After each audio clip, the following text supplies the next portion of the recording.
كباب دجاج طعمه كلش طيب وطريقته كلش حلوة وسهلة. شويته بالطاوة وطلع مثل اللي نشويه على الفحم بالضبط. تعالوا وياي خلينا نشوف شلون حضرناه.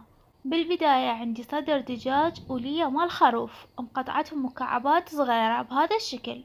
راح اخليهم بمحضرة الطعام، راح اثرمهم كلش ناعم. اما الكمية مال صدر الدجاج واللية تقريبا كيلو، 80% صدر دجاج و20% لية. وهنا أنا عندي حبة واحدة من البصل يكون حجمها متوسط، ونص حبة من الفلفل الأخضر. راح أرجع أثرمهم بمحضرة الطعام كلش ناعم، وأخليهم بالمصفي حتى أتخلص من السوائل الموجودة بيهم.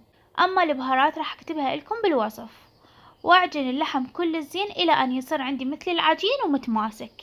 كورتهم بهذا الحجم اللي أني أريده.